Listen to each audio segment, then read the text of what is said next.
Tiap orang untuk melakukan gugatan, dan bagi saya sangat berbahagia digugat. Itu mencerminkan bahwa Gubernur Jawa Barat itu bekerja, dan di situ ingat loh, yang digugat itu adalah upaya Gubernur Jawa Barat untuk menyelamatkan putus sekolah. Dan yang kita selamatkan hari ini adalah 47.000 orang yang bisa bersekolah di sekolah pemerintah free. Bahkan kita di perubahan anggaran ini juga akan menyiapkan pakaian, sepatu buat mereka. Dan kemudian kalau hari ini saya mendapat gugatan, ya nggak ada masalah. Ya kita hadapi, kita hormati gugatan, itu hak setiap warga negara. Tetapi kemudian juga harus diingat bahwa kita harus bisa baca data. Tren penerimaan siswa baru di sekolah swasta itu mengalami penurunan dalam 3-4 tahun terakhir. Itu yang pertama.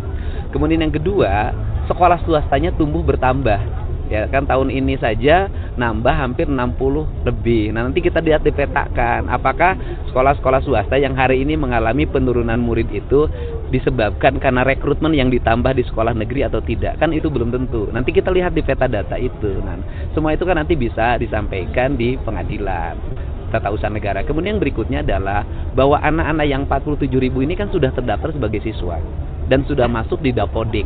Artinya mereka sudah bisa bersekolah dengan baik.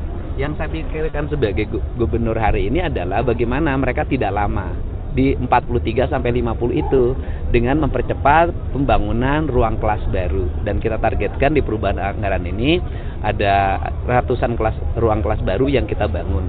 Ya, walaupun waktunya sudah sangat mepet. Tetapi di tahun 2026 kita akan membangun 5 sekolah baru lagi. Dan di mana fokus perhatian kita itu di Kota Bekasi, Kabupaten Bekasi, Kabupaten Bogor, Kota Bogor, kemudian Kota Bandung dan Kabupaten Bandung. Yang menarik adalah bahwa justru rekrutmen sekolah yang mengalami pelambatan karena ketersediaan sekolah negeri terbatas justru di pusat kota. Kenapa itu terjadi? Karena selama ini, mohon maaf ya, pemerintah terdahulu tidak memprioritaskan pendidikan, tidak membangun ruang kelas baru, tidak membangun sekolah baru. Di tahun 2020 itu di data yang ada tidak satu pun sekolah yang dibangun oleh pemerintah provinsi. Dan yang paling menarik, di anggaran murni tahun 2025 waktu saya menjabat itu di anggaran murni yang saya terima hasil kesepakatan pemerintah dengan DPRD itu pembangunan ruang kelas 0. Jadi tidak ada satu ruang kelas pun yang direhab di APBD tahun 2025. Terjadi perubahan menjadi 350 miliar anggarannya saya masukkan setelah saya buat pergeseran. Jadi yang terjadi hari ini adalah perubahan APBD berdasarkan realokasi anggaran yang kita miliki, sehingga kita hari ini memiliki kecukupan membangun sekolah baru, ruang kelas baru, satu kelasnya satu toilet sekarang itu kan, kemudian ruang kelasnya ada yang ber-AC di daerah panas, kemudian membangun jalan menuju sekolah, setiap sekolah kita akan bangun trotoar, bangun halte, kemudian kecukupan air bersihnya akan menjadi perhatian kita. Nah, seluruhnya kemudian hari ini juga anggaran pembangunan jalan mengalami peningkatan. Di perubahan anggaran ini kita memproyeksikan 2,6 triliun anggaran. Kemudian memproyeksikan penerangan jalan umumnya 600 miliar itu dari, kemudian pembangunan rumah rakyat miskin, kita lagi mendesainkan rumah-rumah panggung dan siap membuat rumah panggung percontohan.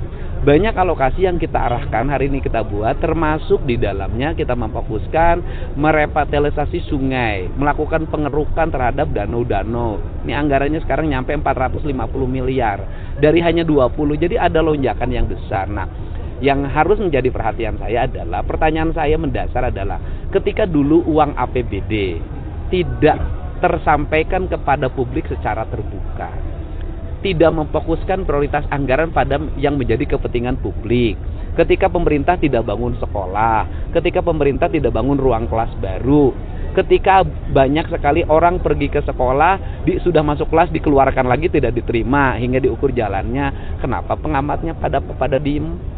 Sekarang baru ribut, kenapa baru sekarang? Ya kan? Tetapi sebagai gubernur, sebagai pemimpin Provinsi Jawa Barat, saya bersedia diberikan kritik oleh siapapun. Asalkan kritiknya didasarkan pada data dan fakta yang objektif, bukan asumsi. Karena perbedaan seorang akademisi dengan non-akademisi adalah setiap yang disampaikan berdasarkan riset, data, dan berbasis sains.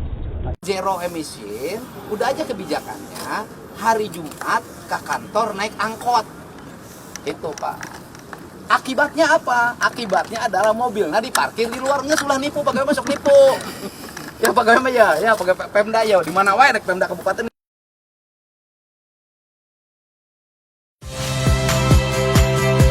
Saya Rizka Clarissa. Saksikan program-program Kompas TV melalui siaran digital, pay TV, dan media streaming lainnya. Kompas TV, independen, terpercaya.